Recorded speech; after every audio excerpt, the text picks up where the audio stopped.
I know we do have, like one example of that would be the Texas Mutual Insurance Grant. I forget the total amount, but we've been in partnership with them for over 15 years now. Oh, wow. And we offer free safety training. So if an employee, at CPI or CSI needed their OSHA 30, they can enroll in a class and take a free OSHA 30 safety training. And that's, like I said, that's been going on for 15 years. Right, and so that's just one example. Like that's any small business owner could send their employee. It doesn't have to be a certain size business, or that's available to anyone.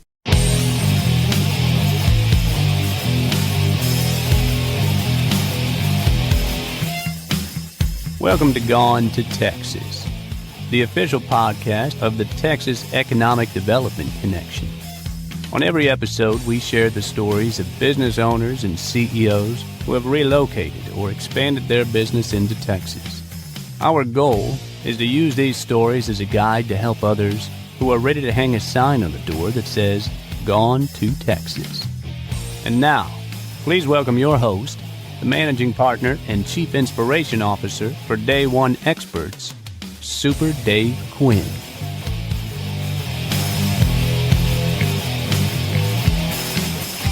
Welcome back to another episode of Gone to Texas podcast, powered by Day One Experts, where we share real stories of business growth, relocation, and entrepreneurship in the Lone Star State. Today's episode is sponsored by our good friends over at the Kilgore Economic Development Corporation, who are helping businesses grow and expand each and every day right here in the Upper East Texas region. Workforce is always one of the first questions the CEO asks when considering a new location, and today's guest from Kilgore College is answering that question every day with programs that prepare people for real jobs in high-demand fields right here in Kilgore, Texas. Today, I'm joined by Brandon Balcon, the Dean of Public Services and Industrial Technologies, and he's here to talk about how Kilgore College is building the talent pipeline for future industries right here in Kilgore. Brandon, welcome to the show. Thank you, Dave. I appreciate this opportunity. Man, well, thank you for giving us a little bit of your time to come visit about Kilgore College. I want to start with giving our audience sort of a big picture of Kilgore's college's role in workforce development. Obviously, the community college here, and the college here in Kilgore, you're helping business owners build their next generation workforce. Tell us a little bit about that role and how you connect to your industries here. Sure. It's a big question. There's a lot of moving parts that involve way more people than me. But ultimately, our role as a community college is to support our industries in the community. We do that in a variety of ways. We offer we have academic programs that are very targeted for specialized areas. We offer continuing education training, which is really more of a short format. So we have programs that are set up in a CE format to really just have a quick turnaround to meet high demand labor market needs. We have upskilling that we offer at employers. There's a variety of upskilling that we offer. I know Eastman is a company that we offer upskilling for, soft skills, software skills, safety. So some of those upskilling training opportunities are, in the plant and also, in the office setting as well. So yeah, like I said, a really large variety of training. It's hard to really put your finger on just one area. Right. So with the upskilling and some of those programs, you're actually doing it. It's specific to the company, right? Yes. So like it's customized safety training in their environment is much different than just generalized workplace safety. Yes. You're actually going into their environment and saying, okay, let's train their folks on safety here in their workforce. That is correct. Okay. That is correct. And then when you say CE, we're talking about certificates. It's not like a full degree program, is it? Tell me a little bit about. Sure. So some examples of some CE programs that we offer would be at our Transportation Institute. And that was, developed in partnership with Kilgore Economic Development Corporation. We've worked, hand in hand with KEDCO for, I believe, 35 years. Okay. Again, I'm a small piece of that puzzle. History goes, much further back than me. But yeah, the CDL program is a CE-based program. I want to say again, I don't directly supervise it, so I may misspeak, but I want to say it's around 10 weeks. I know our lineman, our electrical power technology program is a 10-week program. So we do have some shorter programs that rotate cohorts of students out in a shorter time frame, and again, just to meet the industry demand. But those are high-demand folks, right? I've got a good buddy that I went grew up good friends with in high school as a lineman, and there's just not enough of them coming, right? Like we like the power on. I like you guys keeping the power on, so we want folks trained up in that. Yeah, and it's hard to say which one is the most high demand, because most of our, I'd say across the whole gamut of CTE programs, the labor shortage really encompasses all of them. I know industrial maintenance technicians, that's one that I don't think we've been able to meet, the labor demand for quite some time now. Right. So that's one. I know CDL is high demand. Right. There's more programs on that list than not. All right. Well, so we have this push to bring back manufacturing, and with that comes a whole host of things that we need to gear back up for, right? Mm-hmm. And so it sounds like Kilgore College is sort of stepping in that gap and helping local business owners really try to navigate that, because that can be a challenge getting workforce trained up and on board. So it's good to have a partner like Kilgore College. Yes, and I'm glad you mentioned manufacturing, because that's one of those areas as well.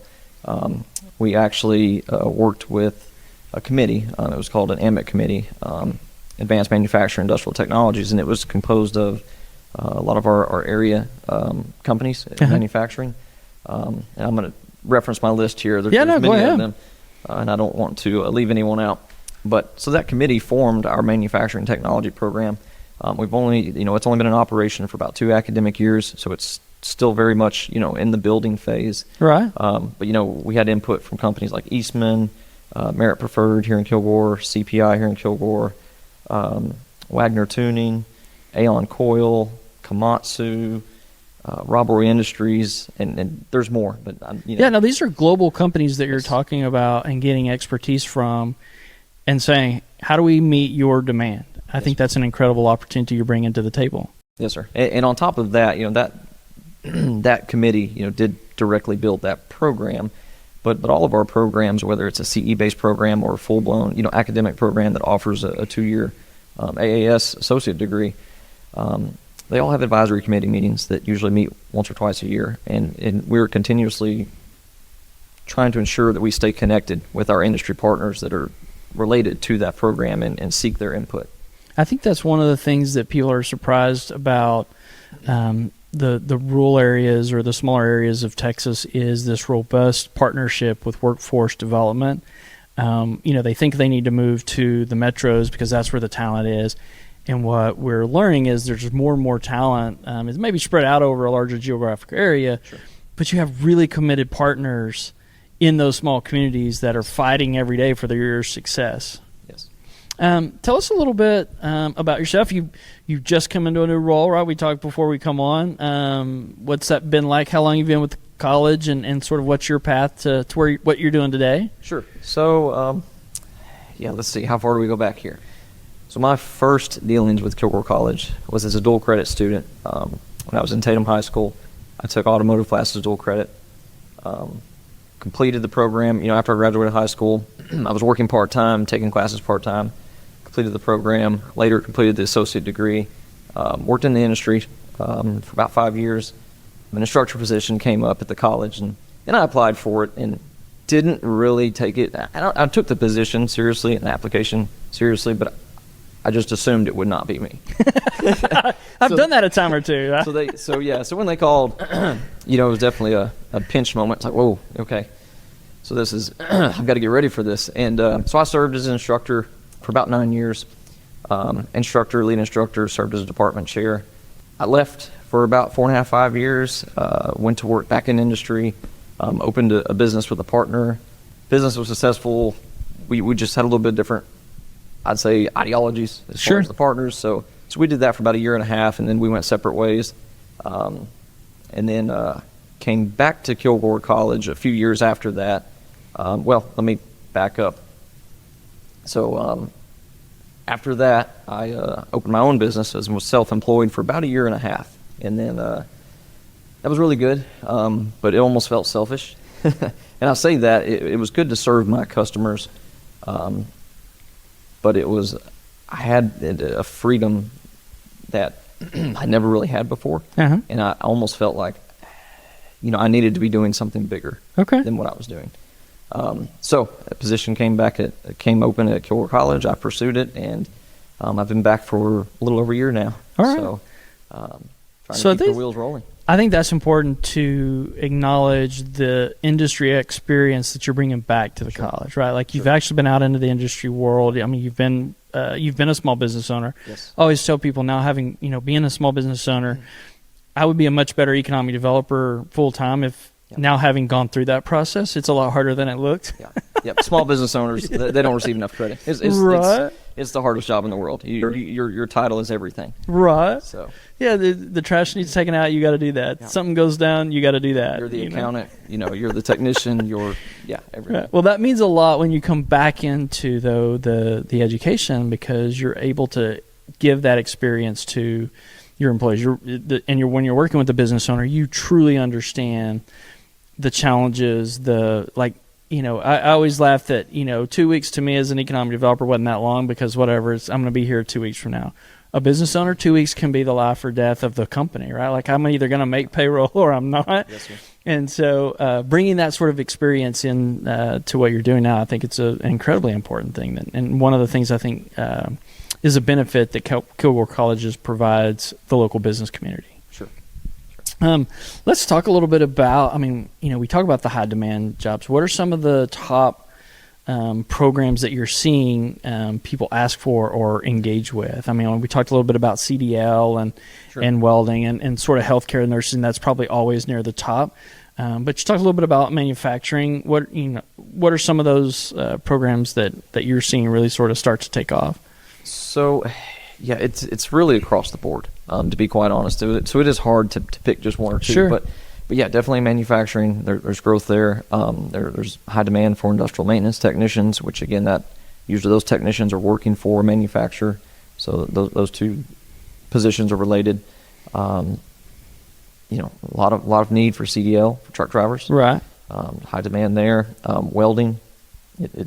There's always a demand for that. Right. And again, I don't have the high demand list on me, but I'm sure it's on there as well. Right. And even public services, as far as it's hard to put an importance on any of them, but I would have to lean towards public services. We need EMTs, we need firefighters, we need police, right? And in all those positions, we like people to come when we dial 911, right? Yes, we want them to be trained and experienced. We have students that come all the way from Canada to attend our fire academy program. Oh, that's incredible. So yeah, so it's that says a lot about the type of curriculum you're putting out and the how well known it is. Yes. I would say the public services team, fire academy team, have a great reputation. They have industry partnerships with many of our local fire and police departments. So yeah, I would say both police academy, fire academy, and EMT, all really very important high demand programs. Sure. Well, and that always goes to quality of place. We talk a lot about that in economic development and business relocation, especially our audience. It's not just about having the right streets, water, and sewer and the right logistics and interstate and all of that. It's about where's a good place to live, right? They're looking, the business owners we're talking to are wanting to know what that's like. And when you're talking about college and what you bring to the community, you're talking about that, filling that sort of quality of life place space. Sure. So, yeah, I can definitely relate to that. I love the size of Kilgore. And while I want it to grow, and it had, we've seen significant economic growth in recent years, I think this is the perfect size.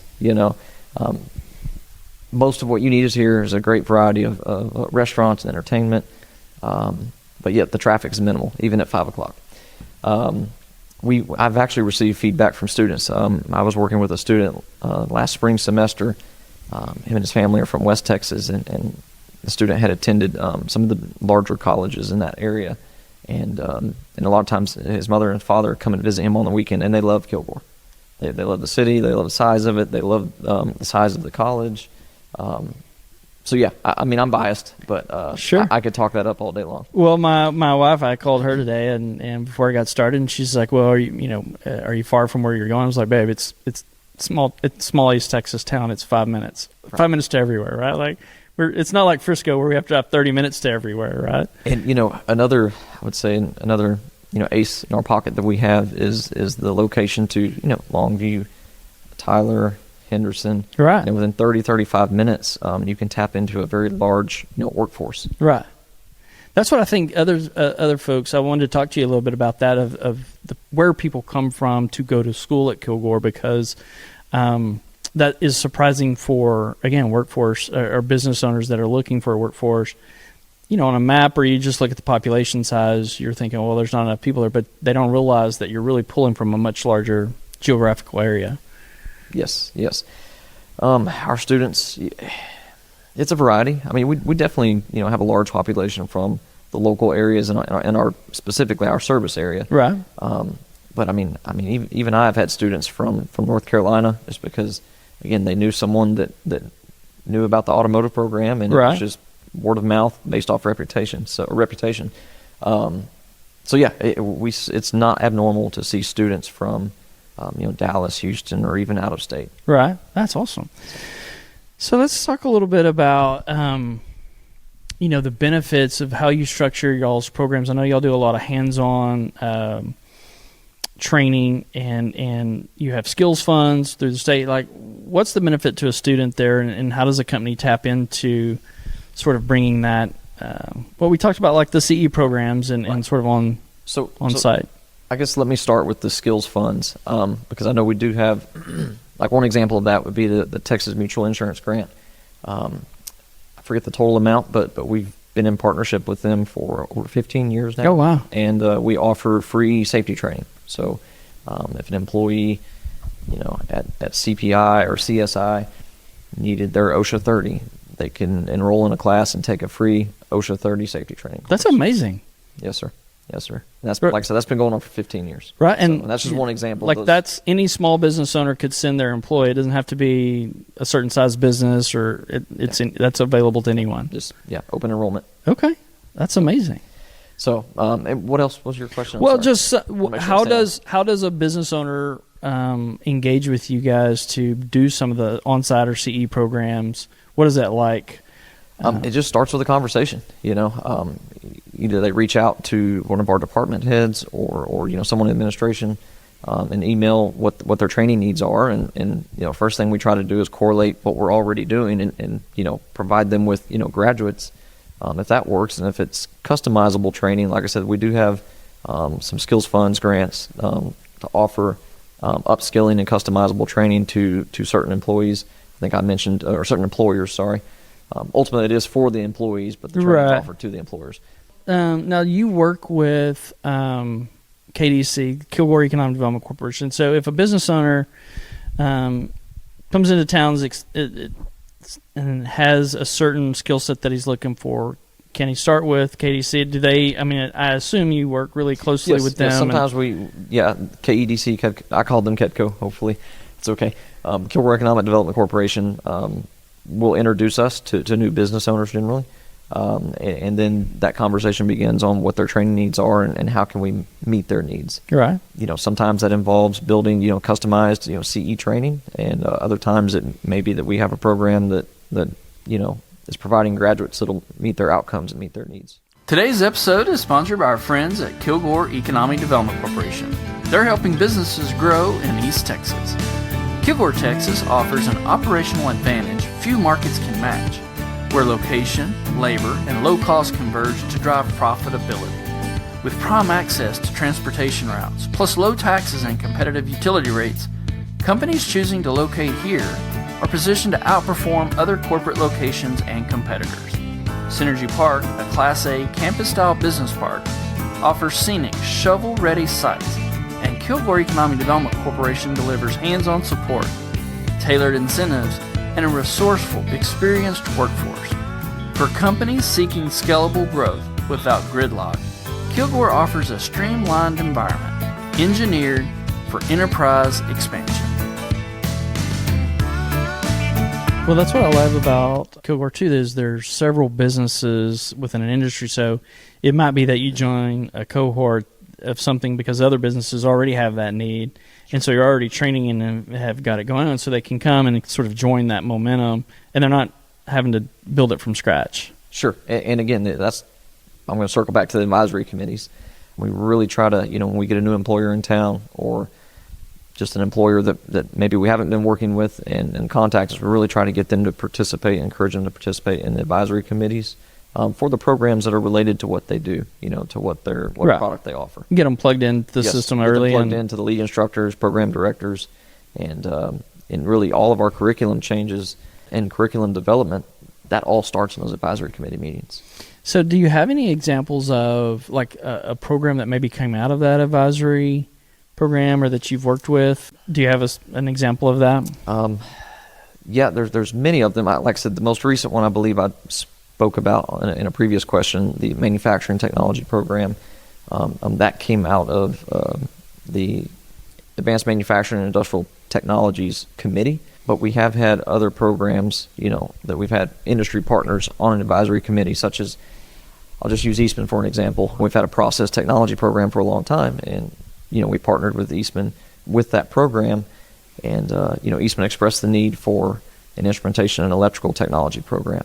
And that program was built based off of that one company's, that advisory committee members' input, saying, hey, we need this. And so, we look at the labor market data and ensure that there's adequate jobs out there to support graduates of a program like that. And it's a process. It takes time to build a program like that, but it's definitely something we've done. That's just two examples. Perfect.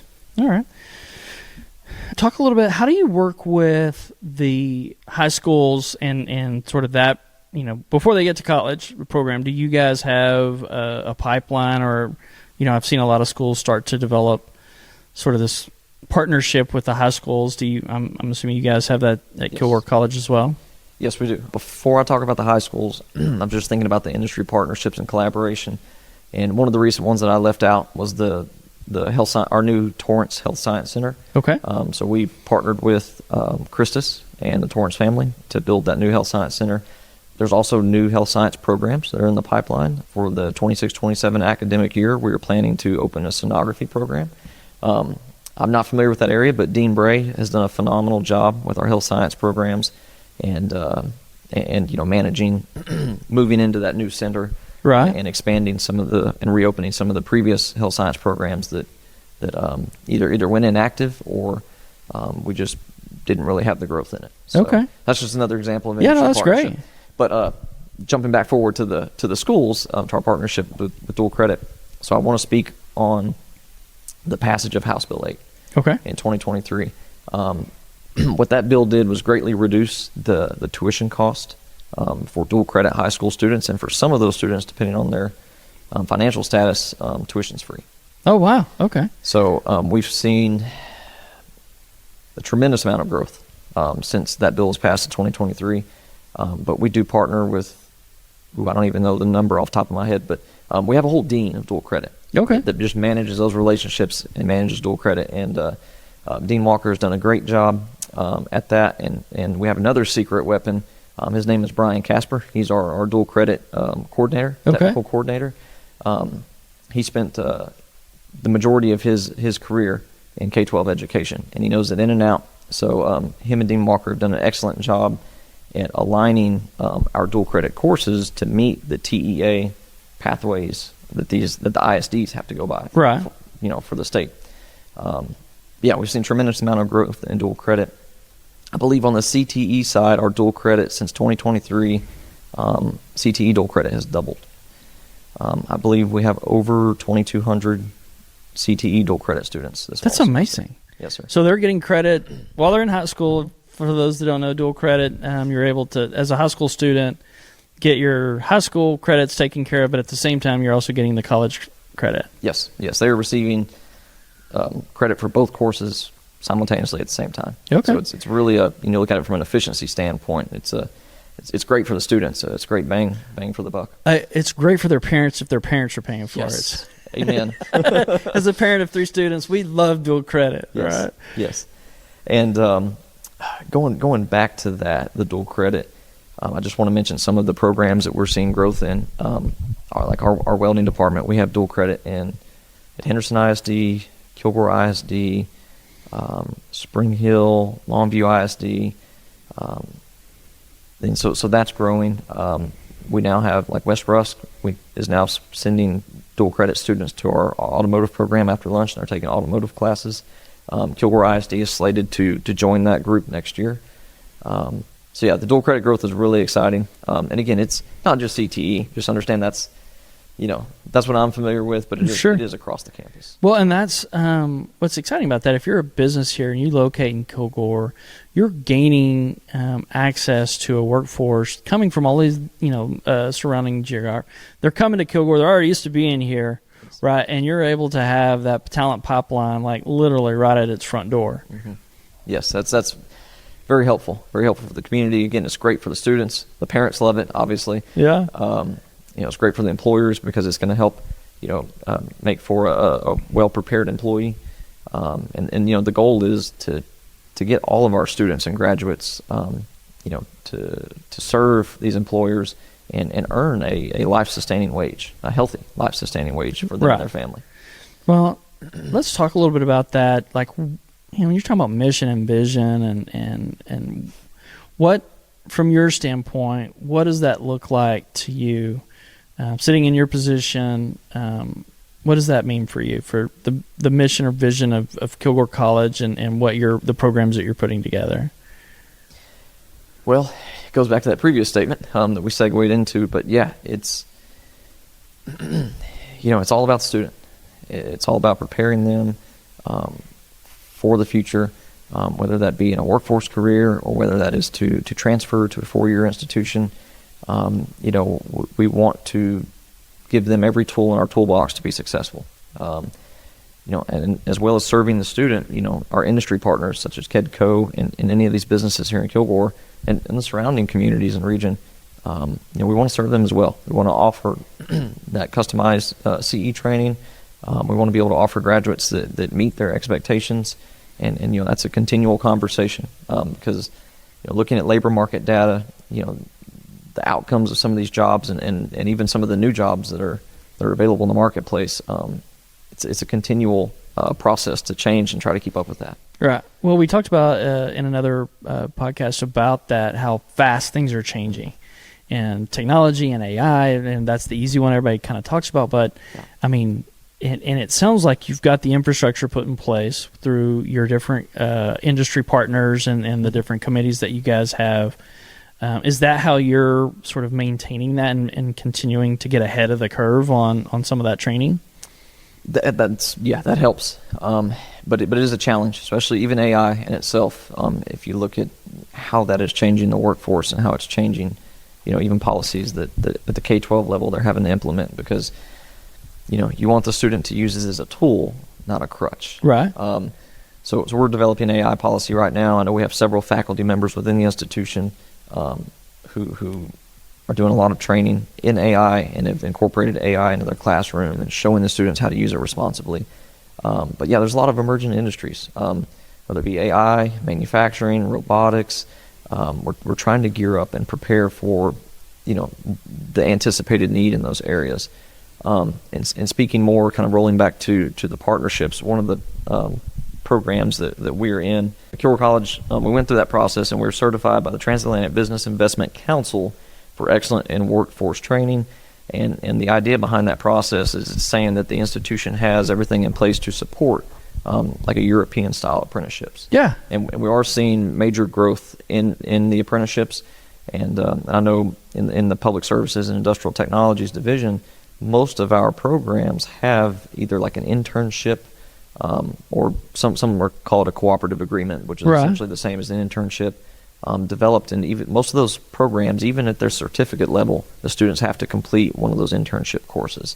And generally that course will last, a semester long, 16 weeks long. Right. Some programs even have to take 2 of those courses, depending on if they're, pursuing more of an entry-level certificate or pursuing the associate degree. So I do think we're going to see a lot of growth in apprenticeships.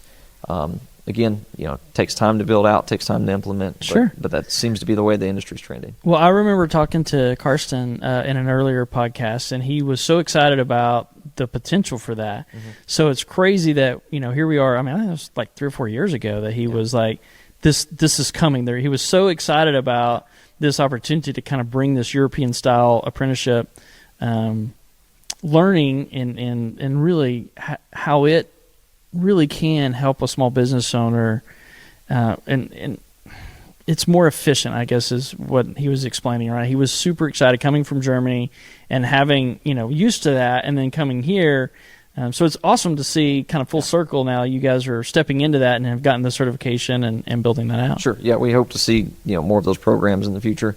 But yeah, the Europeans, they've definitely have a leg up on the apprenticeships, and I think some of those they're even starting early in high school. Right. So it's exciting. Yeah. All right. Well, so man, it's been great having a conversation with you, and thanks for sharing. Kilgore College and introducing that to our audience. I'm going to ask you, when you have a business owner and they're considering the space here in Kilgore, what is it that you would, what piece of advice would you offer them? Again, we're talking to small business owners. They're not really used to being in Texas at all. They don't understand how it works. What's a piece of advice that you might give a business owner who, let's say you met him at lunch or something, sitting at the bar, and he tells you what he's doing, he's thinking about coming here. What would be your advice for him in moving? We, as far as Kilgore College, we're here to support them. I would encourage them to get involved with Kilgore Economic Development Corporation, get plugged in with them, get plugged in with, their local Chamber of Commerce, get plugged in with Kilgore College. Depending on what their business is and what they do, we may have a program that could directly provide them graduates. Okay. Or we may look at, developing upskilling or some customizable training to fit their needs. Okay. And if they ask you, hey, am I going to find a workforce? Because they're going to ask you that. Like as soon as they say Kilgore College, they're like, do I have the workforce? What would be your answer there? Yes, absolutely. I love it. Absolutely. And again, I would revert back to our CTE dual credit has doubled, since 2023. So that's happening even at the high school level, right? Preparing these students for the workforce. Nice. All right, I got another tough question here for you. When you think about Kilgore's future, what excites you the most? I'd say all the opportunity. The opportunity for growth. We see what Kilgore Economic Development is doing to bring businesses to this area. Like I said, I'm partial. I've been, a resident of Kilgore for 15 years now. I think everything that most of these companies need is right here. Okay. So, from training to industry support, to just the infrastructure the city provides, the high schools, the dual credit that's going on with House Bill 8. It's a big question with a lot of answers, but yeah, those are the first thoughts that come to my mind. Awesome. One more. Okay. He asked you, now where should I go eat lunch? What are you going to say? So my favorite is the back porch. Okay. So, it's close to campus, a variety of food, great atmosphere. They have, more of an indoor restaurant style seating or more of an outdoor kind of open floor plan with the bar. Right. TVs on every corner. So it's a good place to go unplug for lunch. All right. I love it, man. Thanks a lot, Brandon. Appreciate you being here. It's a great conversation. Thanks for joining us. Yes, sir. Thank you for having me. All right, folks, that's it for today. Learn more about Kilgore and by watching the full series at gonetotexaspodcast.com/Kilgore. As always, thanks for listening to the Gone to Texas podcast. Please like, share, and subscribe to more business owners can discover what's possible here in the Lone Star State. If you're tired of red tape, high cost, or feeling stuck where you are, well, this is your invitation to come to Texas. The Texas Economic Development Connection was created to help you skip the runaround and connect directly with the people and places ready to help your business grow here in the Lone Star State, like Kilgore, Texas. Because when you find the right spot in Texas, your business wins, your people, your future, and your freedom win too. So visit us today at TexasEDCConnection.com to schedule your free call. I'm your host, Super Dave Quinn. Bye for now, and until next time, make it a great day. Thank you for tuning in to this episode of Gone to Texas, the official podcast of the Texas Economic Development Connection, powered by Day One Experts, a collection of the country's best-known economic development professionals offering on-demand services to communities across the nation.